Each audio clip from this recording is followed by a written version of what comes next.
Já se passaram 4 meses, desde o começo do ano, né, nós estamos no final de abril, de que o pastor e a liderança da nossa igreja nos colocou o desafio do quê? Quem lembra que é o desafio desse ano nosso? Crescimento. Nós sermos pessoas maduras espiritualmente falando, não é verdade? Então, nós estamos nessa, pela graça de Deus, e meus amados, isso é um alvo maravilhoso para ser colocado para nós como igreja, porque o pastor e a liderança quer que nós sejamos crentes melhores, mais maduros, cheios do Espírito Santo, que possam fazer a diferença no mundo, fazer a diferença na nossa comunidade, na nossa igreja, na nossa família. Então nós estamos aí lutando para sermos crentes melhor. E a pergunta que eu gostaria de fazer é: o que você tem feito para crescer espiritualmente? Eu venho no culto de domingo. Muito bem, isso é 5% do que você precisa fazer para crescer espiritualmente. O que eu tenho feito para ser alguém mais maduro na minha vida cristã? O que eu tenho mudado desde quando eu ouvi a primeira vez que esse era um dos alvos nossos como igreja para esse ano? O que eu fiz? Eu não mudou nada, eu só estou vindo para a igreja de domingo e vou para casa e adoro e oro antes de dormir, antes de comer. Mas quais são os alvos que eu coloquei para a minha vida? Essa é uma pergunta que você tem que se fazer. O que mudou até agora? Já foi 1/3 do ano, não foi? 4 meses já se passaram, 1/3 do ano já foi. Então eu tenho que olhar para trás, o que eu fiz nesses 4 meses que se passaram para me tornar um crente mais maduro, um cristão melhor. Você já parou para pensar que Deus escolheu você e escolheu a mim no meio de milhões, no meio de bilhões de pessoas? Você já parou para perguntar assim e falou assim: por que eu, Deus? Já fez essa pergunta? Por que eu, Deus? Aí você pode falar assim: é porque eu escolhi seguir Jesus. Isso não é bíblico. Você não escolheu seguir Jesus. Eu não escolhi seguir Jesus. A Bíblia diz o quê? Que nós estávamos o quê? Mortos nos nossos delitos e pecados. Então, não morto na carne, mas nós estávamos mortos espiritualmente. Então, alguém que está morto espiritualmente não tem como fazer uma escolha espiritual, de escolher a Deus. Um morto espiritual não pode falar: eu entendi a salvação, eu entendi o que aconteceu na cruz, eu entendi o que Jesus fez, eu entendi, então eu vou seguir Jesus. Não pode, não dá, porque está morto espiritualmente. Foi Deus que te deu vida, estando você morto e eu estando morto no meu delito e pecado. E nós vamos lembrar que Ele nos escolheu, Efésios diz o quê? Que Ele nos escolheu antes da fundação do mundo. Então você foi escolhido, meus irmãos, antes desse universo ser formado, não sei quantos milhões de anos atrás. Ele escolheu, ele falou assim: João, cadê o João? O J Neto da minha célula. João está lá, meu líder de célula ali. Eu vou escolher o João. Não tinha nem tempo, não formou nem o tempo, não formou nem o universo, os planetas, nada, não tinha, era o nada. Deus falou: é ele, eu vou escolher ele, e vou escolher o Fábio, e vou escolher o Éder, esses são meus, e vou escolher você. Então você e eu, nós estamos aqui porque Deus nos escolheu, não é porque eu decidi vir aqui. Deus falou: é esse. E isso aí, meu irmão, você tem que crer na soberania de Deus. Por que eu? Porque Deus escolheu você. E por isso a gente tem que pular da cambalhota de aleluia e alegria e fazer o que for, porque nós fomos escolhidos no meio de milhões de pessoas. Foi Ele quem abriu a nossa mente para entendermos, abriu nossos olhos para podermos ver, abriu nossos ouvidos para poder ouvir, porque se o Espírito Santo não tivesse agido no seu coração e te dado vida, você e eu não estaríamos aqui hoje. Nós estaríamos perdidos aí nesse mundo, andando aí no desejo do nosso coração. Mas Deus vem, nos salva e nos dá um novo coração. Não tinha aquela música que fala assim: recebi um novo coração do Pai. Quem lembra essa música? Coração regenerado, coração transformado. Deus deu um novo coração para você. Você tem um novo coração, uma nova vida, você não é mais o mesmo. Então um coração agora de carne, não um coração de pedra, como ele vai dizer lá em Ezequiel capítulo 36. Porque o nosso coração sem Cristo, ele só busca as coisas da carne. Diz assim Mateus 15, porque do coração procedem os maus desígnios, os homicídios, os adultérios, a prostituição, furtos, o falso testemunho, a blasfêmia. Esse era o coração que a gente tinha antes de Jesus vir e dar vida para nós. Esse era o nosso coração, uns mais, outros menos. Mas esse era o seu e o meu coração. E agora ele vem e nos dá um novo coração, uma nova vida, uma vida diferente, uma vida transformada. Olha que privilégio de nós não agora andarmos mais no desejo da nossa carne, no desejo do meu coração que é perverso. Mas isso não quer dizer que eu não preciso tomar conta do meu coração. Isso não quer dizer que agora eu posso falar assim, ok, eu sou salvo, Deus me escolheu, agora eu estou bem. Não é assim. Provérbios diz o quê? Guarda o teu coração, porque dele procedem as fontes, as saídas da vida. Então nós temos que cuidar do nosso coração. E Deus te salvou e me salvou com um objetivo: para que você proclamasse a glória dele para o mundo, amém? Aí, esse amém está muito fraco, amém, irmãos? Nós vamos proclamar a glória de Jesus nesse mundo. Foi por isso que ele nos deu um novo coração. E você tem dons espirituais, você tem poder do Espírito Santo, você tem capacidades espirituais dadas por Deus para fazer a diferença nesse mundo. Para você ser usado para transformar vidas. Não tem nada melhor do que alguém chegar para você e falar assim: puxa, você foi usado por Deus na minha vida. Não é gostoso quando a gente ouve isso? Olha, você foi usado por Deus com aquela palavra que você me deu, com aquela música que você cantou aqui, com aquele conselho que você me deu. Foi Deus que usou a sua vida para me abençoar. Não existe nada mais recompensador. Tu sabe por quê? Porque isso vai durar a eternidade. Dura a eternidade. Então nós estamos aqui agora com um novo coração para sermos usados por Jesus Cristo, porque Jesus não morreu naquela cruz para que a gente viesse e sentasse aqui de domingo após domingo e cantasse os louvores e ouvisse o pastor pregar e fôssemos embora para casa. Você não foi salvo para isso. Eu não fui salvo para isso. Eu fui salvo e você foi salvo para ser usado por Jesus Cristo. E você e nós temos um potencial dado por Deus que pode transformar a nossa sociedade. Começou 2000 anos atrás com umas pessoas lá que você não começa nada. Um pescador, um coletor de impostos ali que não era muito honesto, um monte de gente ali que você não começa nenhum negócio, não começa nenhuma religião, não começa nada com um povo desse. Mas ali tinha o Espírito de Deus. E Deus iniciou ali e chegou até nós. Então, se você, meu amado, se dispor e crescer e se tornar uma pessoa madura, lembra dessa palavra hoje? Se tornar uma pessoa, um cristão maduro, você tem a capacidade de ser usado por Deus para transformar vidas. Para quem está morto ali no pecado, vir a ter vida. Você tem o poder para ajudar a relacionamentos ser atados. Para pessoas terem uma vida restaurada. Mas é necessário que você cresça. É necessário que você e eu possamos ser crentes maduros, que não vamos ser levados de um lado para o outro por qualquer vento de doutrina.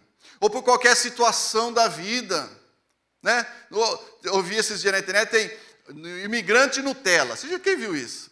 É aquele imigrante que não aceita nada, não pega no duro. É o novo imigrante. Tem um crente Nutella que não aceita nada. A vida dá um tropeço, aí já não confia mais em Deus. O problema é a igreja. O problema é isso. Vida é vida, meus irmãos. Não é vida? Vida vai ter situações. Nós crentes não estamos imunes das situações da vida. Então nós temos que ser crentes fortes, crentes corajosos, pessoas que vão fazer a diferença nesse mundo, porque senão a vida passa e nós não fazemos nada para o reino de Deus, e a vida passa. Olha o que diz 1 Pedro, acompanhe comigo aí, 1 Pedro, capítulo 3, versículo 18, eu creio que nós temos esse versículo aí no telão, diz assim: antes crescei na graça e no conhecimento de nosso Senhor e Salvador Jesus Cristo. Ou em outras palavras, cresça, seja maduro, seja um cristão maduro, seja uma pessoa que foi lavada, regenerada por Jesus Cristo, mas alguém maduro. Cresça, é uma ordem. Antes crescei na graça e no conhecimento de Jesus Cristo. E eu vou compartilhar conosco 3 lições que mostram se você está sendo maduro ou não. Ou algo que você tem que praticar para ser maduro. Primeiro é o quê? Você precisa colocar Deus em primeiro lugar na sua vida. Eu preciso ter Deus em primeiro lugar na minha vida. A nossa tendência é o nosso eu ocupar o primeiro lugar. Eu tenho uma picture aqui que eles vão colocar. A tendência é nós tomarmos o centro da nossa vida e nós queremos dar direção para aquilo que eu quero. E Deus fica em segundo plano na nossa vida. Não quer dizer que você não é salvo, não quer dizer que você não tem Jesus Cristo, mas Deus não está no comando, no centro, dando a direção em tudo que você faz. E Deus não divide essa posição com ninguém. Deus não divide essa posição da centralidade da sua vida com ninguém. Então, se você colocar o eu lá no centro da sua vida, nesse desenho aí, tá vendo? Ali é o centro. E Deus está ali do lado de fora da sua vida. E aí todas as consequências, a sua vida, aquelas bolinhas ali, vamos imaginar, são o que acontece com a sua vida. Fica tudo bagunçado. Por quê? É porque eu estou dando a direção. Sou eu que estou direcionando a minha vida. É eu que coloco o que eu preciso, o que eu não preciso, o que eu quero e o que eu não quero. O crente maduro não vive assim. O crente que está crescendo não vive assim. Pode deixar o desenho, por favor, mais um pouquinho? O crente maduro não controla a própria vida. O cristão que está crescendo se esforça para Deus ser o centro da vida. Quando nós somos chamados da morte para a vida, nós precisamos deixar tudo de lado. Nada pode ter o centro da minha vida, a não ser Jesus Cristo, a não ser o reino, a não ser Deus. Isso é uma das exigências que um cristão se torne maduro. Você nunca vai ser maduro se você não deixar Jesus ser o centro da sua vida. Eu nunca vou ser maduro se eu não deixar Deus, o seu reino, ser o centro da minha vida, comandar, direcionar aquilo que eu faço, o que eu não faço. Porque quando eu controlo a minha vida fica toda bagunçada lá. Está vendo as bolinhas tudo bagunçadas? Sou eu que estou no controle. É eu que direciono e não dá certo. A razão da minha vida é agradar a Deus. Então nada pode ser o centro da sua vida a não ser Jesus Cristo. A New Life não pode tomar o centro da sua vida. O seu trabalho não pode tomar o centro da sua vida. A sua religião, o seu sonho, o sonho americano, não pode tomar a centralidade da sua vida. Porque se estiver tomando, você não é um crente que está crescendo, eu não sou um crente maduro. A sua esposa não pode ser a razão da sua vida. O seu filhinho bonitinho não pode ser a razão da sua vida. Às vezes eu vejo os posts lá na internet, geralmente com uns bebezinhos. É bonitinho, né? Os bebezinhos, né? Não novinho assim, eu não gosto muito de pegar não, que tudo molinho. Mas 6 meses, 1 ano, gostosinho, dá um cheirinho, né? Eu tenho uma saudade dos meus filhos, que eram pequenos, dá um cheirinho assim, né? Hoje não posso nem cheirar meu menino, tem 13 anos, pela madrugada. Só a graça. Aí eu vou dar um cheiro nele e falo, nossa, Daddy, você é weird. É do Brasil, meu filho, dá um cheiro. Eu falo, oi. Mas é gostoso o bebezinho, né? Quando você tem um bebezinho, a nossa vida acaba girando em torno daquele serzinho que Deus nos deu, não é verdade? Aí eu vejo assim, às vezes, muitas mamães, eu não estou picking nas mames aqui não, tá? Escreve assim, põe a fotinho lá, razão da minha vida. Já viu isso? Às vezes até a gente já colocou, né? Mas não é. Não pode ser. Aquelas coisinhas lindas que Deus nos deu, não podem ser a razão da nossa vida. Deus não divide nem essa coisinha maravilhosa que Deus nos deu para ser o centro da nossa vida. É Ele, somente Ele, nada mais que Ele deve ser o centro da vida de um cristão. Mas nós temos a tendência de querer colocar o nosso eu ali naquela cadeirinha, ali no centro da nossa vida. E isso atrapalha, bagunça tudo com a nossa vida. E para eu fazer a diferença nesse mundo, é Jesus, é Deus, é o reino que precisa estar no centro. Quando eu estou no centro, nós não damos a prioridade para Deus, nós damos o resto para Deus. Por quê? Porque eu estou no centro. É eu que determino. Então eu dou o resto do meu tempo para Deus. Eu trabalho 50, 60, 70 horas por semana. E aí o peão não vai ter ânimo para nada mesmo, né, gente? Fala a verdade. E se o cara está aqui também 5, 6 anos e está trabalhando 70, 80 horas, precisa parar e pensar, porque tem alguma coisa errada, não é verdade? Você trabalha mais aí quando você chega aqui, mas pela madrugada. Eu conheço nego aí, e branco também, desculpa, não é expressão. Costume, né, gente? Até perdi aqui o raciocínio. Você conhece gente aí que está aí e vive para trabalho. O cara está aí 10 anos e trabalha de domingo a domingo e não tem vida. Você viu? A pessoa não tem vida. Ô, gente, o que é isso? O que passa na cabeça do cidadão de querer trabalhar 60, 70 horas na semana? Eu tenho uma empresa de construção pequena, trabalho com 2, 3 pessoas. Eu já falo, o cara quer trabalhar, eu falo, eu trabalho segunda a sexta, sábado não trabalho, não sou adventista, mas não trabalho de sábado, muito menos domingo. Quer? É 40, 45 horas da semana. Quer? É assim. Comigo é assim. Não funciona de outra maneira.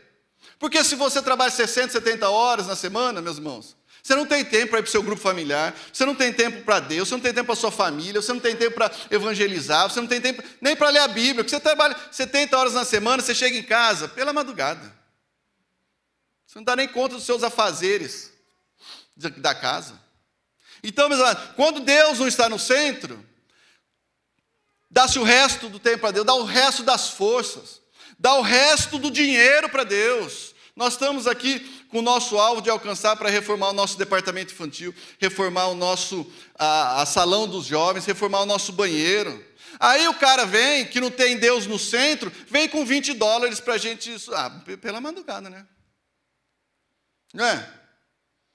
Estou a $20, quanto vai custar? 100 mil. Meu amigo, faz favor, né? Por quê? Porque Deus não está no centro. É o meu eu no centro. O dinheiro é meu. O dinheiro não é de Deus.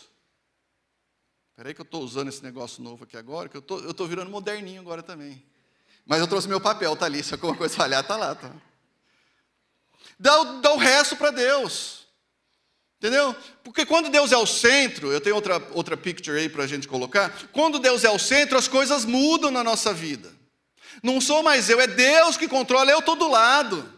É Deus, e agora a minha vida, ela tem direção. Está vendo as bolinhas ali? Agora a minha vida tem direção, porque é Deus que dá a direção. A minha vida não é mais bagunçada, eu sou um crente maduro, Jesus é o centro, olha a minha vida como funciona. Tenho lutas, tenho desafios, derrotas, sim, mas é Deus que é o centro da minha vida. Você está entendendo? A imagem ajuda a gente a entender um pouquinho? É Deus que comanda, é Deus que direciona, é Deus que vai à frente. Então, quando nós deixamos de colocar Deus no centro da nossa vida, quando nós colocamos Deus, o mundo espiritual muda ao redor de nós. As suas palavras mudam. O seu relacionamento com a sua esposa, com os seus filhos, com os seus amigos, irmãos em Cristo, muda, transforma. Por quê? Porque é Deus que está dando a direção. Você perdoa. Você tem que perdoar, tem que aprender a perdoar, porque Deus é o centro. E é difícil perdoar, não é difícil perdoar, irmãos? Não é difícil? A gente tem que perdoar. Essa semana, vou contar aqui, ainda bem que minha esposa não está aqui, vou falar. Minha esposa pôs uma costela para assar. Eu gosto de costela. Pus lá, embrulhei no alumínio e pus lá na churrasqueira. Aí eu estou vendo aquela costela 2, 3 horas lá. Falei, amor, vai queimar esse negócio. Não, a receita é essa. Vai ficar aí. Eu falei, mas amor do céu. Aí ela saiu, foi para o mercado, eu fui lá, estava mexendo no meu jardim, fui lá virar costela, tinha um negócio todo esturricado lá. Aí seu coração já fica assim, poxa, estou trabalhando o dia inteiro aqui, esperando aquela costela suculenta, e vai ver esse negócio duro. Aí minha esposa chega de carro, aí a Anta aqui também vai lá e fala assim, eu não falei que estava muito tempo? Oh, gente do céu. Se eu tivesse batido, acho que não tinha ofendido tanto. Não é assim às vezes? Nossa, meu Senhor. Virou um peteco, obrigado, Áquila. Virou um negócio assim que você sai de baixo, que essa baixinha agora ficou nervosa. Aí eu tenho que fazer o quê? Ir na frente das crianças. Vou lá. Perdão, fiz errado. Ela me pediu perdão. E nós somos lá, meu irmão, tem que pedir perdão para os filhos também, sabia? Me desculpa que nós tivemos esse atrito aí, você vai aprender o que é ter relacionamento, mas nos perdoa porque a gente deu um mau exemplo. Cristão que tem Jesus no centro, tem que saber pedir perdão. Tem que perdoar. É porque Deus é o centro da vida, tudo direciona. Você acha que eu tinha vontade por mim mesmo lá de pedir? Ela queimou a carne. Não fui eu. Queimou, Carol. Foi ela, não fui eu. Mas eu tinha que ir lá como cristão, como um crente maduro, eu tenho que ir lá e pedir perdão, meus irmãos. Nós temos que fazer isso. A centralidade de Deus na nossa vida não muda, mas isso muda a nossa vida. Transforma o nosso ser, transforma a maneira que nós vivemos. E aí nós vamos fazer diferença maior no mundo, quando temos Deus centralizado na nossa vida. Amém? Então marque isso daí. Deus precisa ser o centro da minha vida. Amém? Deus no centro. Lembra daquela fotozinha lá que eu coloquei para vocês. Segundo, um crente maduro precisa ser uma pessoa corajosa. Eu falo aqui na frente, mas quando eu era jovem eu era muito tímido. Eu acho que eu já contei aqui, né? Para chegar numa menina era difícil. Entendeu? Eu era crente, não queria namorar só por namorar, não. Eu queria casar, né? Crente de verdade, né? Eu casar, vou ficar no... Só que, para eu chegar a conversar com uma menina, gente, precisava de jejum, oração, campanha, sei lá o que tinha na época, entendeu? Aí não dava, eu já estava 18, 19 anos, aí eu fui para o seminário, encontrei a Rebeca. Aí eu falei, é essa, o anjo Gabriel falou, é essa, vai, sai que é tua, Tafarel. E eu fui, meu irmão, naquela timidez, fui lá, né? Quando eu era mais jovenzinho, estava mais animado, e fui lá, e conquistei, e 3 meses lá depois a gente começou a namorar, e 3 dias depois do namoro nós já falamos que ia casar. Pode falar, o cabra corajoso, ou desesperado, sei o que for, mas fui lá. Nós precisamos ser corajosos para o reino de Deus, para as coisas de Deus. Nós precisamos enfrentar as dificuldades, porque Deus não nos tem dado o espírito de covardia, mas de amor, poder e moderação. Você é pessoa corajosa.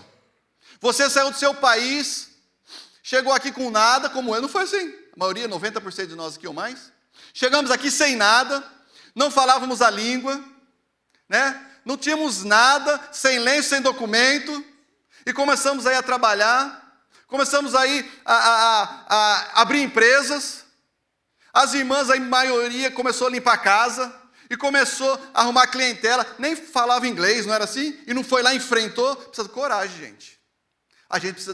Nós somos um povo imigrante é um povo corajoso, porque nós saímos da nossa terra, nós não sabemos o trauma que isso causa no nosso coração, sabia disso?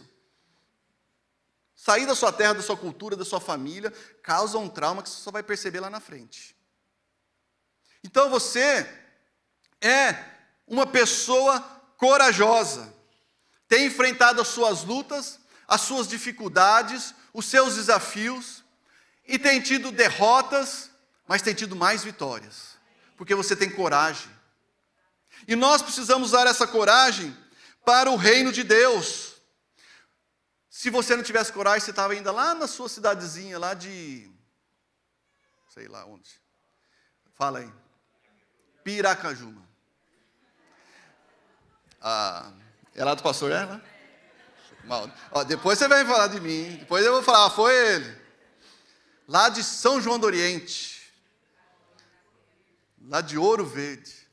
Se você não fosse corajoso, você estava lá ainda. Mas hoje você está aqui, você aprendeu. Porque você teve coragem. Agora e a coragem para o reino? E a coragem para Deus? E a coragem para enfrentar o mundo espiritual? Havia na Alemanha, no século XVI, um grupo de irmãos chamado Morávios. Já ouviu falar dos Morávios?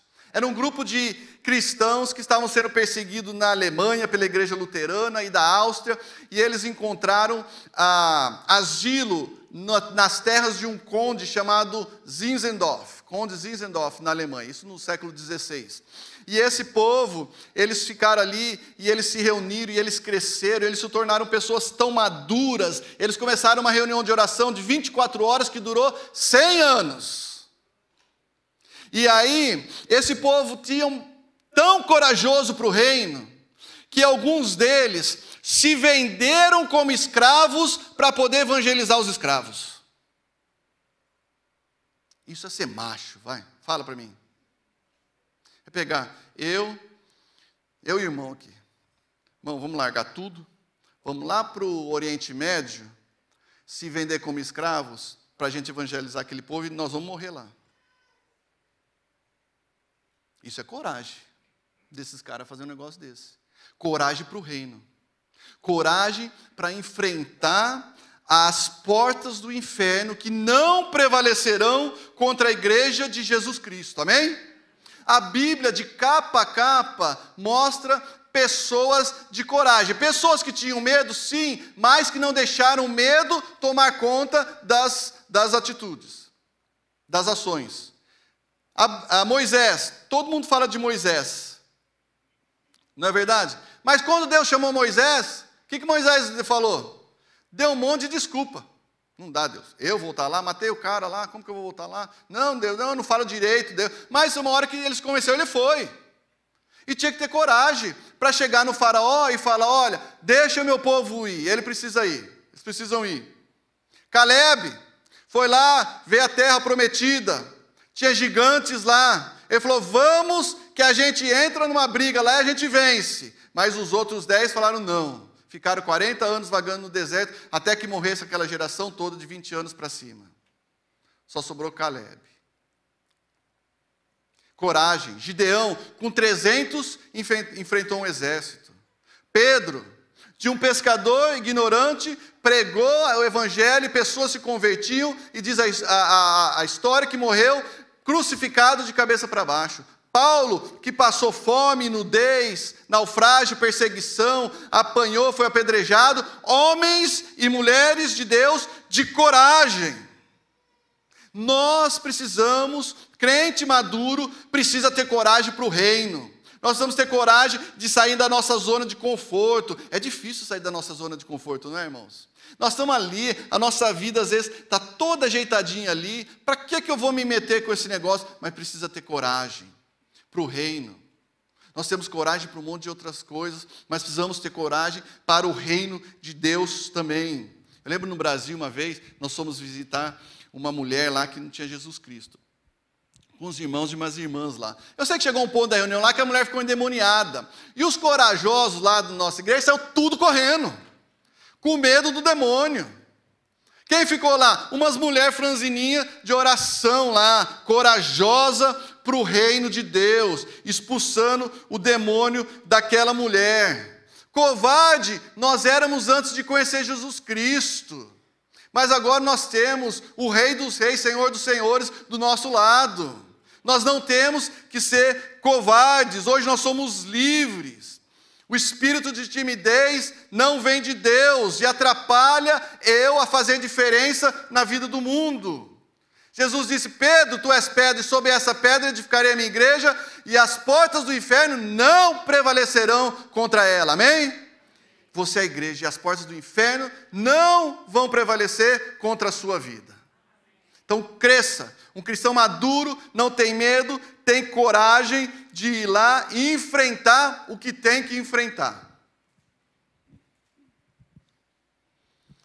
Terceiro, então, primeiro, nós temos que ter Deus como centro da nossa vida. Segundo, nós temos que ser pessoas de coragem. Pessoas que vivem para o reino de Deus e vivem com coragem. Terceiro, nós precisamos ter fé que Deus transforma vidas. Amém? Precisamos ter fé que Deus pode transformar vidas.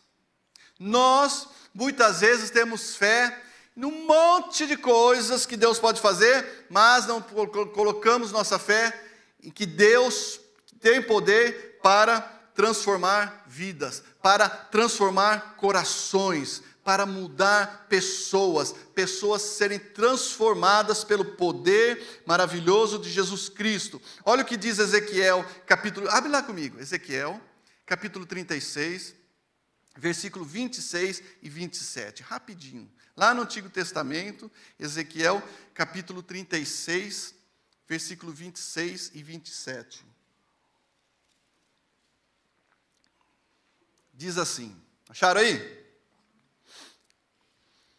E dar-vos-ei um coração novo, e porei dentro de vós um espírito novo, e tirarei da vossa carne o coração de pedra, e vos darei um coração de carne, e porei dentre vós o meu espírito, e farei que andeis nos meus estatutos, e guardareis os meus juízos, e os observeis.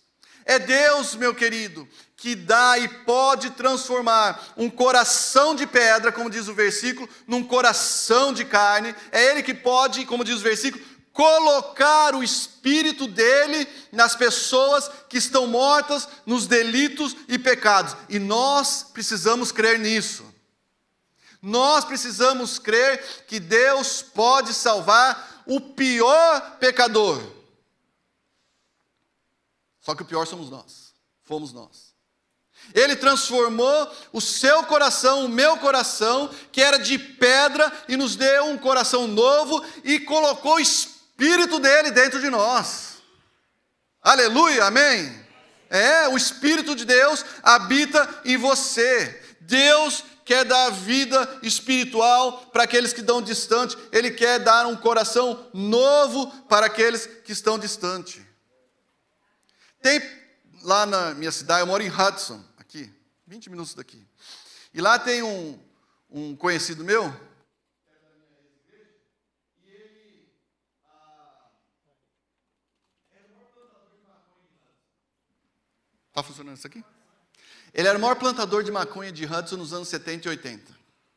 Ele plantava no quintal dele. O maior fumador. E era aqueles caras que tinha um palavreado assim. Você já viu pessoas que você não quer nem ficar perto por causa do palavreado da pessoa tem? Você já viu, não tem pessoas assim? Só fala palavrão. E esse homem, toda vez, ele era super conhecido lá em Hudson, nos anos 80. E um dia um pastor foi lá e começou a investir na vida dessa pessoa, desse cara. Começou a falar que Jesus pode mudar. Começou a falar que Deus, Jesus era o caminho, a verdade e a vida. E começou a investir, começou a orar, e começou a fazer amizade com o maconheiro da cidade, o maior maconheiro da cidade. O pastor foi lá e começou a fazer amizade. Por quê? Porque esse pastor creu que Deus podia fazer um milagre de transformação, tirar um coração de pedra e dar um coração de carne para aquele indivíduo que, se você visse, você falava só um milagre. E Deus fez o milagre. E ele se converteu, e ele se tornou líder de igreja. E ele é uma bênção no reino de Deus. Por quê? Porque alguém creu que Deus podia fazer um milagre. Quantos de nós, às vezes, não ouvimos assim, nossa, fulano se converteu? E a gente fica de boca aberta. Só um milagre. Na sua conversão foi um milagre, na minha também. Só um milagre de Deus, porque Deus tem o poder de transformar vidas. Nós colocamos nossa fé muito naquilo que não dura a eternidade, meus irmãos.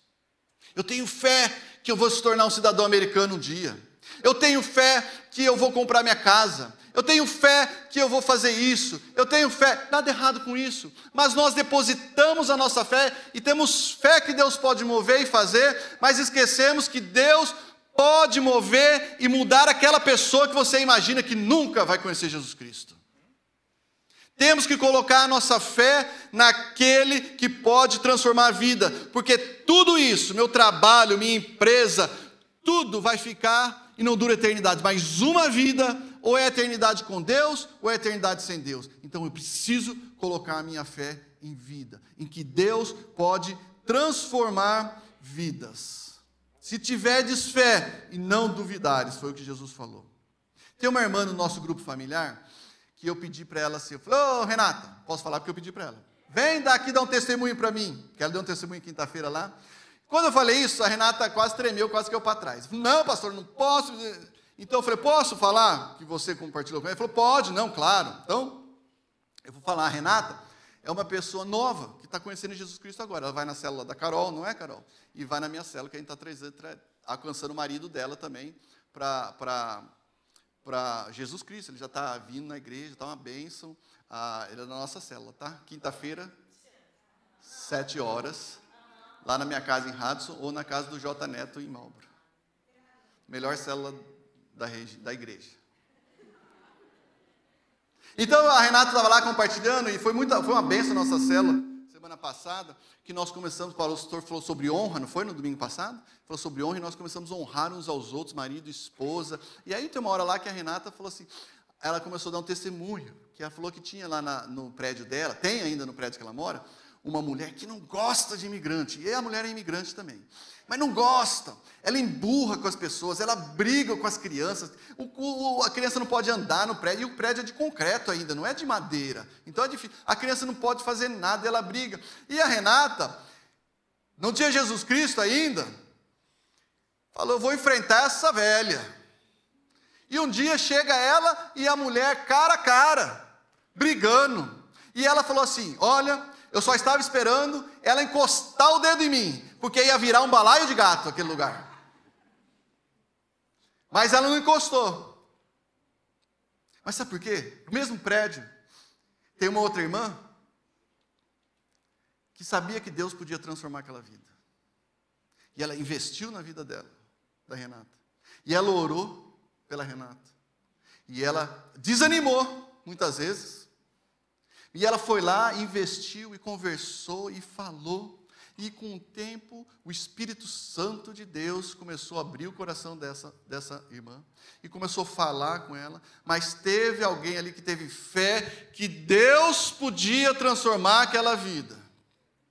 E é essa fé que nós precisamos ter, que Deus pode transformar a nossa vida. E no final do testemunho a Renata falou assim, mas hoje Jesus mudou a minha vida.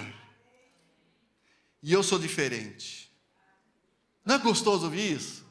Como Deus transforma vidas. E como uma irmã teve fé que Deus podia fazer uma obra na vida dela. E está fazendo. Como está fazendo na minha, está fazendo na sua. Que ninguém é perfeito ainda não. Ninguém foi glorificado.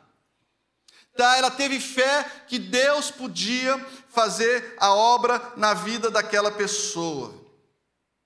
Nós não podemos duvidar, meus irmãos, do que Deus pode fazer. Nós não podemos duvidar. Às vezes a gente olha, testemunho, o fulano de tal era isso, agora se converteu, era um famoso e se converteu.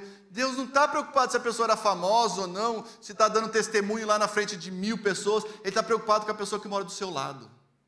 Porque é você e sou eu que estamos ali como agentes do reino de Deus, para espalhar as boas novas do reino, as boas novas de salvação. É você e sou eu. E é nós precisamos ter fé, que Deus pode mudar a vida das pessoas. Ezequiel 37, vira uma página aí se você está comigo. E eu estou encerrando.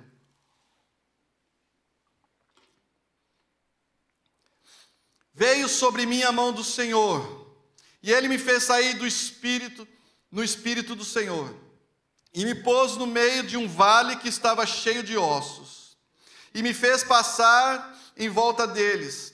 E eis que eram muito numerosos sobre a face do vale, e esses ossos estavam sequíssimos. E me disse: Filho do homem, porventura viverão esses ossos? Eu disse: Senhor Deus, tu o sabes.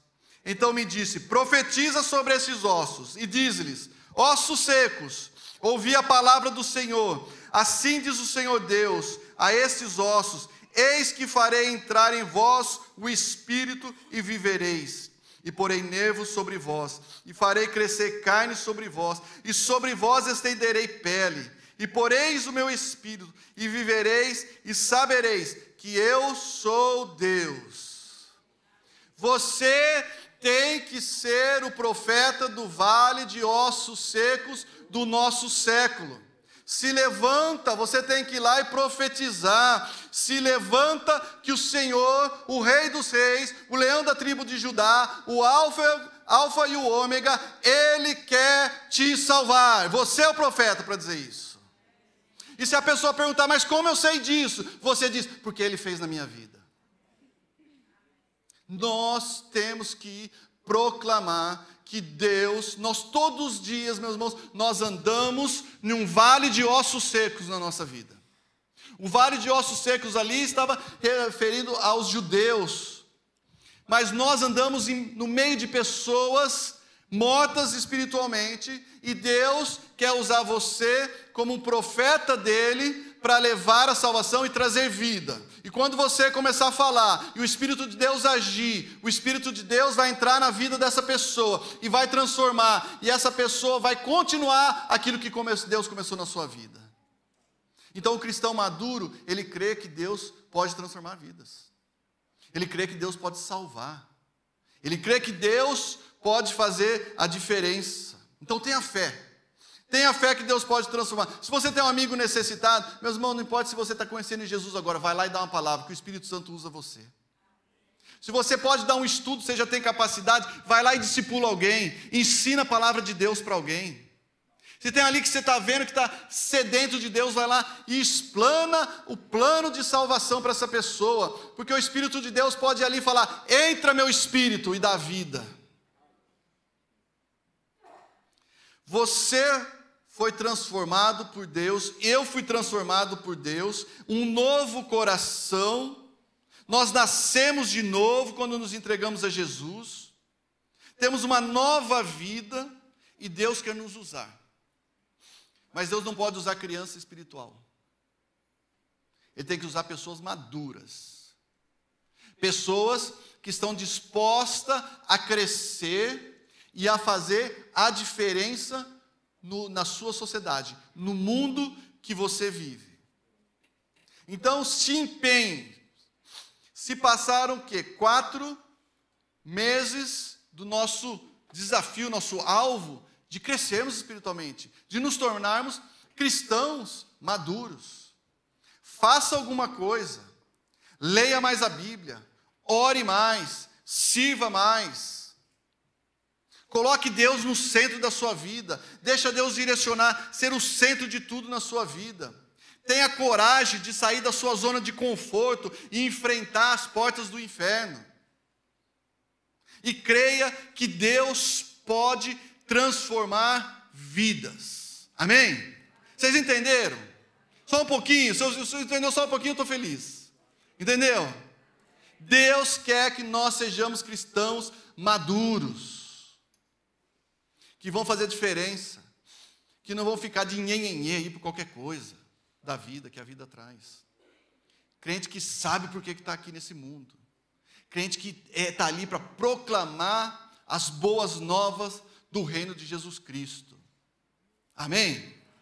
Posso orar por vocês e por mim também? Vamos orar, curva sua cabeça, vamos agradecer a Deus.